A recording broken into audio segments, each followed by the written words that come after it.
Bonjour et bienvenue à tous pour cette première émission Entre Dore et Allier dans le hall de la médiathèque. Nous sommes ici à l'occasion du 2e anniversaire de la médiathèque, mais aussi un autre anniversaire, les 20 ans de la communauté de communes Entre Dore et Allier. Donc il y a beaucoup de choses à raconter aujourd'hui pour cette première émission. Et pour cela, nous accueillons tout d'abord Florent Monneron, l'actuel président de la communauté de communes Entre Dore et Allier et maire de Péchadoire. Bonjour. Bonjour. Jean-Christophe Lacasse, directeur de la médiathèque. Bonjour et merci de nous accueillir. Et Fabienne Higonin, responsable du pôle promotion de la Maison du Tourisme Livradois-Forez. Bonjour. Alors, tout d'abord, nous allons parler avec Florent Monneron. J'aimerais savoir, vous êtes président de la communauté de communes depuis quand ? Alors, je suis maire de Péchadoire depuis 2008, conseiller départemental depuis 2011 et président de la Comcom depuis 2014, suite au renouvellement municipal de 2014. D'accord. Et j'aimerais savoir, vous, à titre personnel, quel est votre attachement au territoire ? Il est assez simple, j'ai toujours vécu ici, je suis né à Péchadoire, donc je suis devenu maire, comme je l'ai dit tout à l'heure.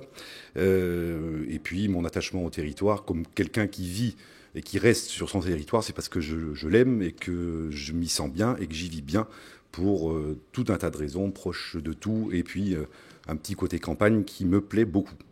Justement, j'aimerais savoir à vos yeux, qu'est-ce qu'elle a de si spécial, cette communauté de communes, en termes de richesse, de particularité. Qu'est-ce qui fait que vous l'aimez tant ? Elle est située sur un endroit, sur un territoire stratégique. On est proche de Thiers, proche de Clermont, maintenant proche de Lyon, de par l'autoroute qui nous dessert. Et on a cette chance de pouvoir être proche de tout, de pouvoir vivre tranquillement et sereinement sur un territoire qui est calme, à la campagne.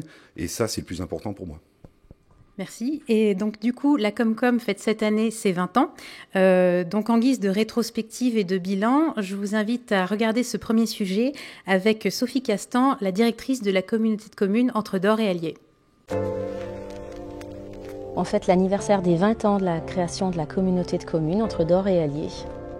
La création est intervenue à partir d'un projet phare, le développement économique, puisque les élus se sont rendus compte qu'il y avait des actions qu'ils ne pouvaient plus mener tout seuls en commune et que le niveau intercommunal était le bon niveau, le bon échelon. Le socle a été la création de l'échangeur autoroutier et puis en perspective avec cette volonté de créer un parc d'activités économiques pour pouvoir créer de l'emploi sur le territoire autour de Vesoul. Lors de la création, il a été transféré donc 3 zones d'activité, une sur Péchadoire, la zone d'activité Les Torrents, la zone d'activité Le Bournat à Orléans et la zone d'activité Les Hautes sur le Zouf. Ensuite, 2006, nous avons eu un projet phare également, donc en matière sportive, la couverture de 2 terrains de tennis sur le Zouf.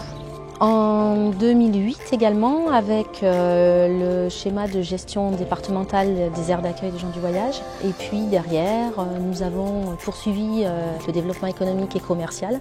Donc c'est dans ce cadre-là qu'a été construit le pôle commercial à Crevant-la-Veine. En 2015, donc, nous avons repris le service public d'assainissement non collectif en régie directe et nous avons créé le service d'instruction des autorisations droit du sol. Et donc un service a été créé avec 2 agents recrutés. Là, nous avons pris la compétence gestion des milieux aquatiques et protection des inondations, GEMAPI. Gros projet de la communauté de communes, c'est la création de la médiathèque Entre Dore et Allier, avec cette volonté d'être tête de réseau des 13 bibliothèques municipales. En 2017, la volonté aussi des élus a été de créer un service enfance-jeunesse et un pôle accueil petite enfance. La communauté de communes, au départ, il y avait 9 communes qui étaient issues du canton de Lezoux. En 2002, nous avons vu donc l'extension de périmètre pour 3 autres communes, Moissart, Ravel et Borlétan. Et en 2003, Vinzel nous a rejoints pour ensuite terminer avec la commune de Jose en 2013.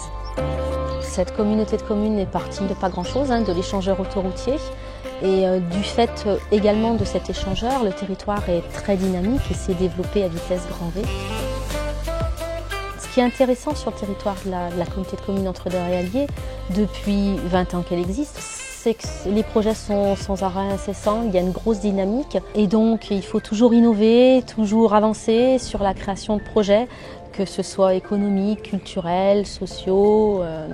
Et ce territoire dynamique nous pousse à être dynamique aussi et à travailler dans le sens du développement de ce territoire.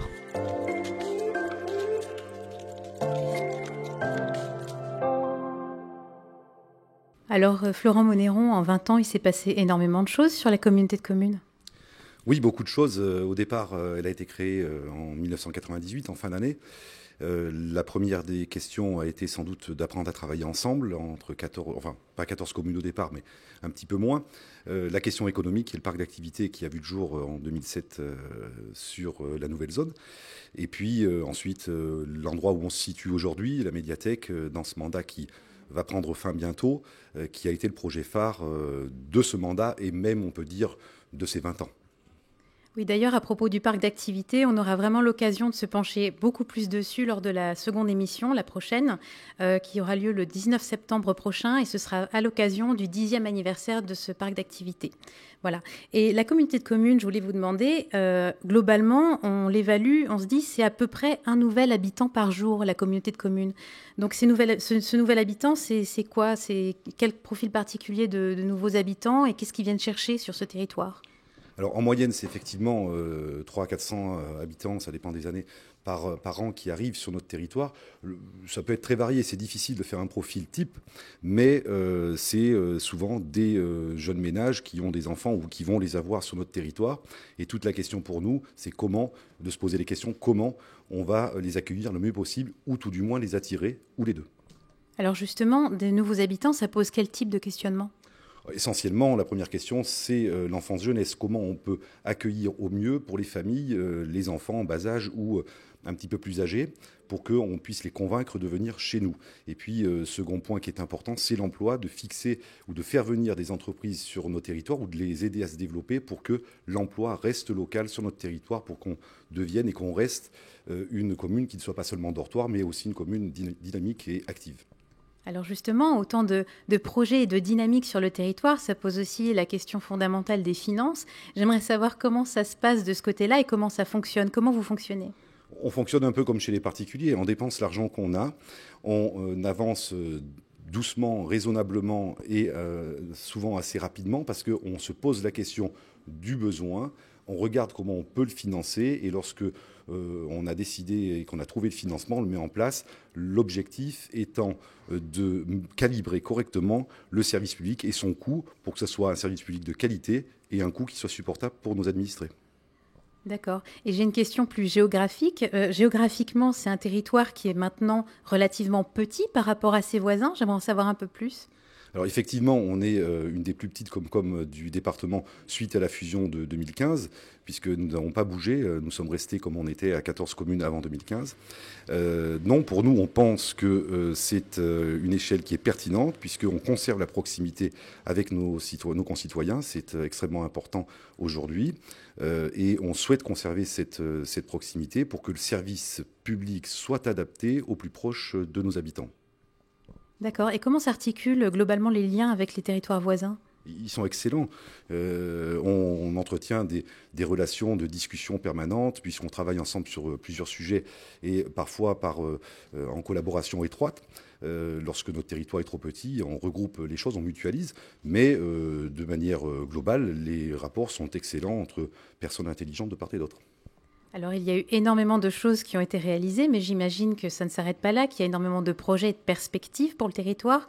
Globalement, c'est quoi les axes principaux ? Alors, comme je l'ai dit tout à l'heure, je ne vais pas me répéter, mais l'enfance et la jeunesse, puisqu'on veut continuer à attirer de la population, c'est notre priorité. Les écoles, les centres de loisirs, les accueils, le pôle petite enfance qui continuera à être développé pour qu'on puisse se vendre encore mieux dans les années qui viennent. Deuxième point, c'est l'économie, continuer à attirer des entreprises sur le parc d'activité ou sur les zones d'activité du territoire. Et puis, accompagner aussi l'autre volet économique, c'est le petit commerce, puisque le petit commerce souffre du fait de la concurrence importante et diverse, je pense notamment à Internet. Et on souhaite les accompagner financièrement, la région, l'Europe et nous accompagnons financièrement la modernisation et l'équipement des commerces, et puis également de pouvoir, de par les animations, notamment le Week-end Exquis que nous avons mis en place dès l'année dernière, pour qu'on puisse faire découvrir les produits des commerçants, des produits locaux à nos habitants. Juste très brièvement, le Week-end Exquis, c'est quoi ? Week-end et ski, on propose à tous les commerçants locaux, les petits commerces, de se réunir sur un lieu commun, notamment à Le Zoo pour les 2 premières éditions, pour qu'ils puissent ensemble faire découvrir ce qu'ils font, ce qu'ils fabriquent souvent eux-mêmes, des produits de qualité, pour que nos habitants puissent les découvrir et venir consommer tout au long de l'année dans ces magasins, dans ces commerces plutôt. C'est important pour nous. Pardon. D'accord. Florent Mounéron, merci beaucoup. Merci à vous. Nous allons passer à notre second invité, Jean-Christophe Lacasse. Bonjour. Mais avant de discuter, on va laisser la parole à quelques usagers de la médiathèque que nous sommes allés rencontrer. Pourquoi vous venez à la médiathèque ? Chercher des livres pour m'instruire, continuer à m'instruire, voilà, c'est tout. Beaucoup de livres et de livres audio aussi. D'accord. C'est avant tout les livres audio. On vient chercher des livres, emprunter des jeux, ou des fois jouer aux jeux dans la médiathèque. Personnellement, c'est un peu particulier, c'est suite à une panne internet chez moi, donc ça me permet de me dépanner, de continuer de travailler, et c'est super pratique, voilà.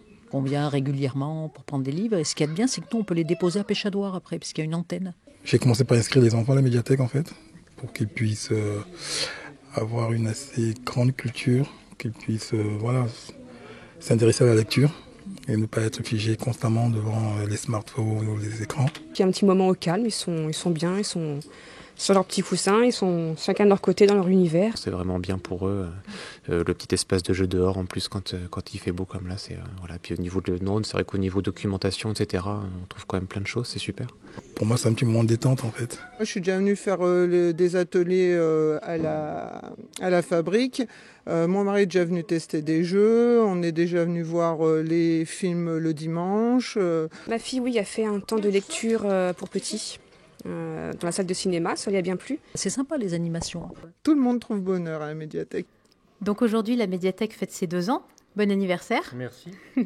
C'est un projet qui a mis du temps à sortir de terre. J'aimerais comprendre pourquoi, j'aimerais comprendre son concept.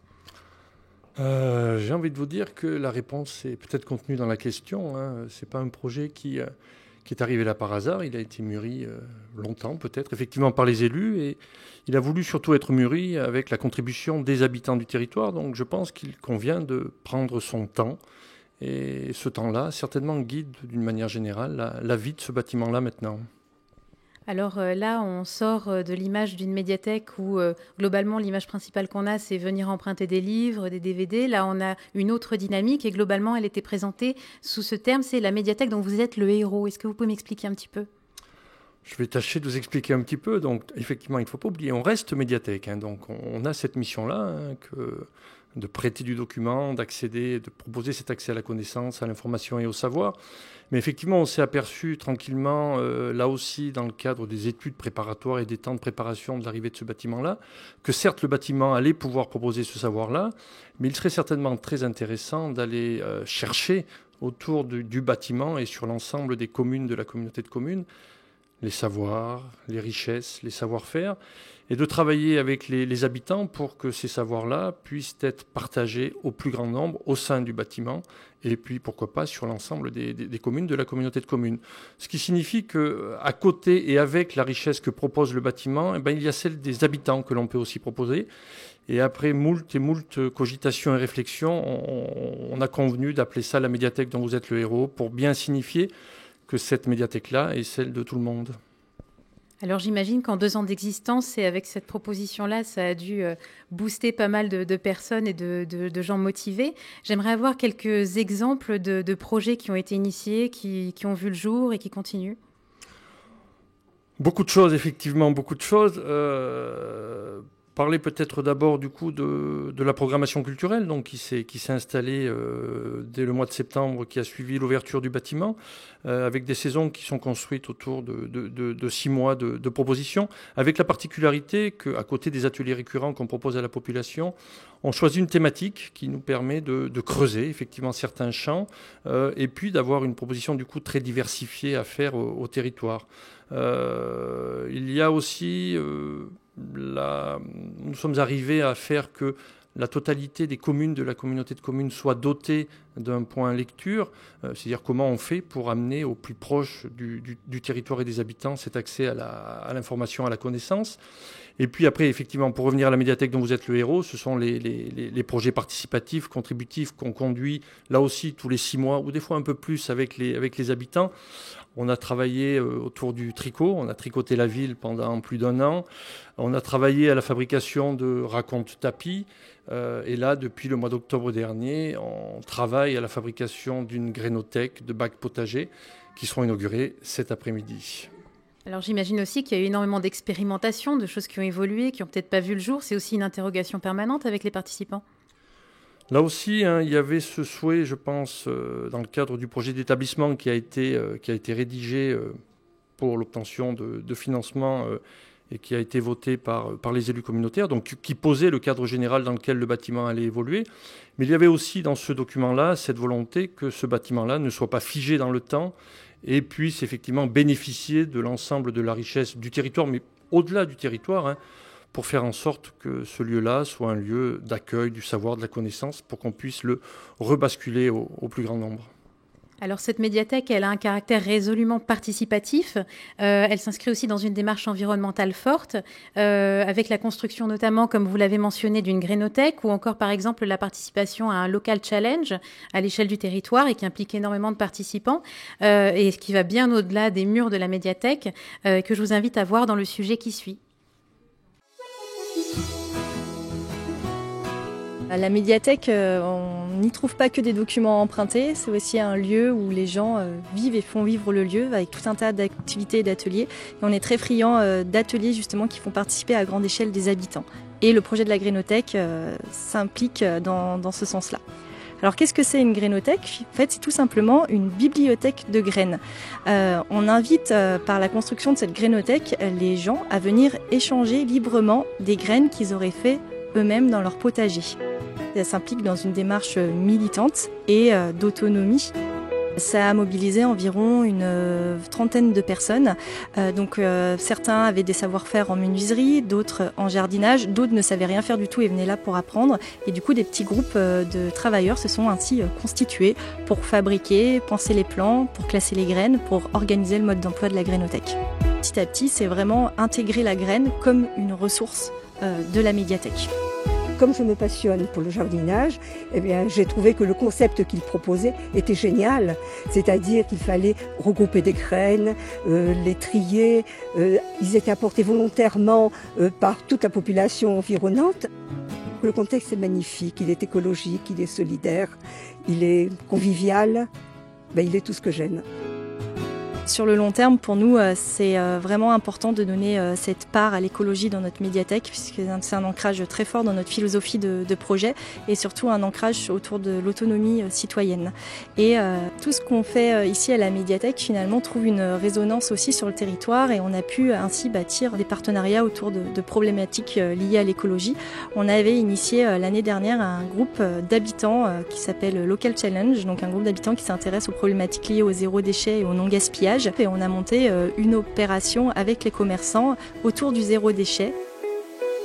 Chaque commerçant qui souhaite participer à la campagne zéro déchet affiche sur sa vitrine et dans son magasin ce logo, cette étiquette qui permet justement aux clients de s'interroger et de demander aussi des renseignements. Ça éveille leur curiosité de voir cette affichette. Donc nous, ça nous permet aussi en tant que commerçants d'avoir un rôle d'informateur. La Comcom nous réunit tous les trimestres pour nous mettre en lien avec les élus, avec les autres commerçants.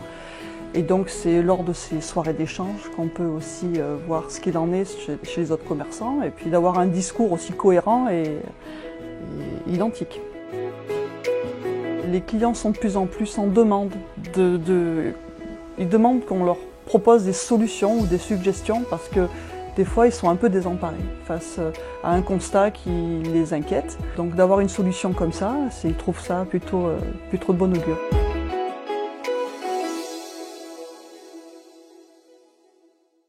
Là, on est vraiment dans l'idée d'une médiathèque qui casse les clichés, Jean-Christophe Lacasse. Je ne sais pas si elle casse les clichés, mais c'est une médiathèque qui est inscrite dans son territoire. Donc c'est sa vocation. Il ne s'agissait pas de construire un bâtiment central et d'oublier tout ce qu'il y avait autour. Je pense que là, vraiment cette dimension de s'exporter et d'aller voir au plus près de tout le territoire était contenue dans les germes du projet. Donc c'est pour ça, et je le répète, il ne s'agissait pas de faire le zoo et d'oublier le reste, mais bien effectivement de construire le zoo avec tout ce qui existait déjà et de continuer de travailler ensemble. Justement, cette médiathèque, elle rayonne aussi sur le territoire par des initiatives et par d'autres annexes. Elle résonne effectivement avec donc maintenant 13 points bibliothèques qui sont construits sur chaque commune de la communauté de communes, du simple petit point de lecture, c'est-à-dire de l'étagère dans le secrétariat de mairie, à un bâtiment plus grand comme on peut trouver à Joz ou à Péchadoire. Mais c'est aussi une réflexion que conduit l'équipe autour de la manière d'aller, une fois encore, au plus près des habitants. On a développé ce qu'on a appelé Bib en balade, c'est-à-dire qu'une fois par mois, on sort des livres, de la musique, des tablettes, notre imprimante 3D, des jeux de société, des jeux en bois. Quand il fait beau, on va s'installer dehors. Quand il fait mauvais, on va dans une salle des fêtes. Mais en fait, c'est cette proposition, là aussi, d'aller toucher une population qui peut-être spontanément ne viendrait pas dans les points lecture, ne viendrait pas à le zoo, mais d'aller les voir au plus près. J'imagine qu'il n'y a aucun jour qui se ressemble ici. Certainement pas, non. Après, ça serait dommage si les jours se ressemblaient. À peu près 20 000 habitants sur ce territoire, donc 20 000 propositions différentes. Donc je pense qu'on a de quoi faire. Aujourd'hui, cette première émission, à partir de midi, le repas des bénévoles, 56, qui œuvrent régulièrement à nos côtés tout au long de l'année pour faire vivre les points lecture et l'action culturelle. Hier soir, on avait un concert avec le Big Bang, de l'école d'Emmanuel Chabrier, du conservatoire de Clermont-Ferrand.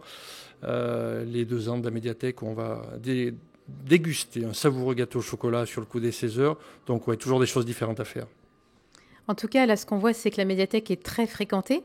J'aimerais en savoir un petit peu sur l'évolution du nombre d'abonnés depuis le jour où elle est sortie de terre, cette médiathèque.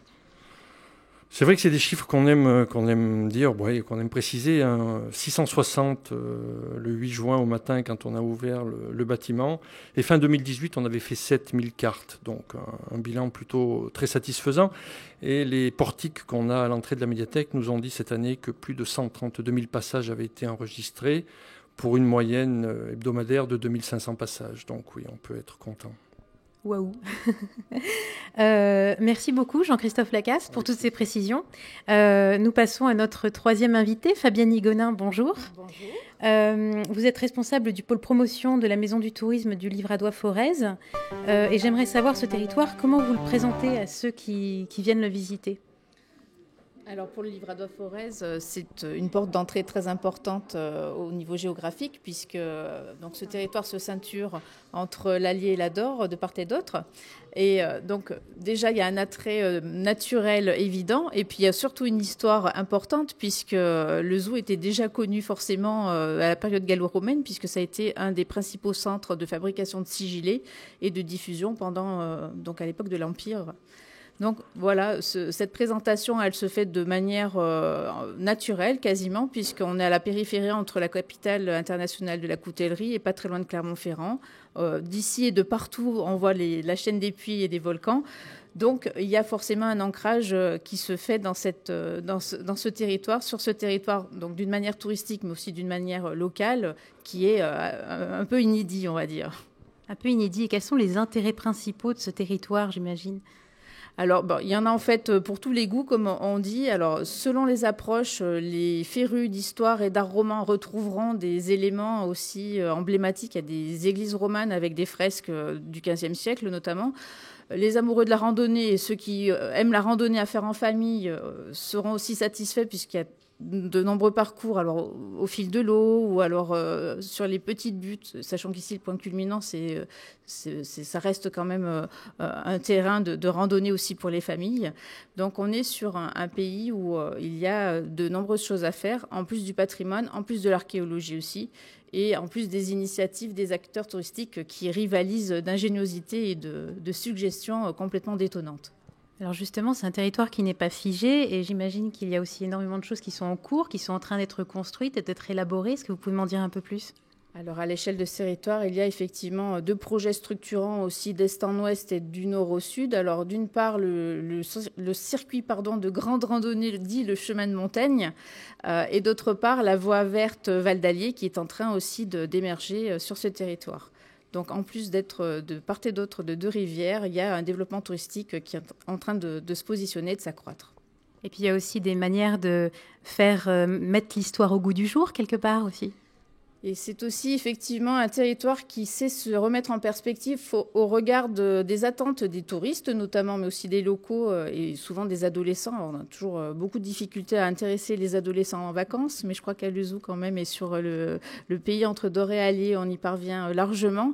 Alors on est nous les résonances, on a cette caisse de résonance nous, par rapport aux initiatives des acteurs touristiques et notamment le musée de la céramique qui rivalise de propositions complètement novatrices. Dernièrement, donc un mariage entre des sigillés gallo-romaines et du hip-hop. Voilà, on est sur des programmations un peu inattendues et justement qui éveillent la curiosité de ces nouveaux publics aussi et de ces touristes. Alors justement, des choses qui se passent, il y en a énormément, mais comment le visiteur ou même le local vient à ces informations ?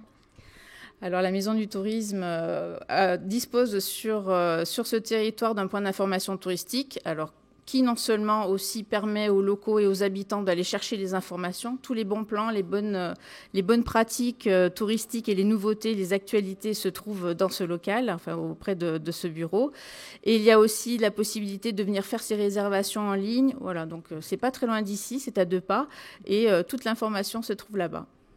Et on ne manquera pas d'y aller. Fabienne Nigonin, merci beaucoup. Je remercie également Jean-Christophe Lacasse et Florent Monneron pour avoir participé à ce premier numéro, cette première émission entre Dore et Allier. Je vous donne rendez-vous pour une seconde émission. Ce sera à la rentrée, un peu après la rentrée, le 19 septembre. On sera sur le site du pôle d'activité au nord de Lezou et ce sera à l'occasion du 10e anniversaire de ce pôle d'activité. En attendant, je vous dis merci à tous et à très bientôt.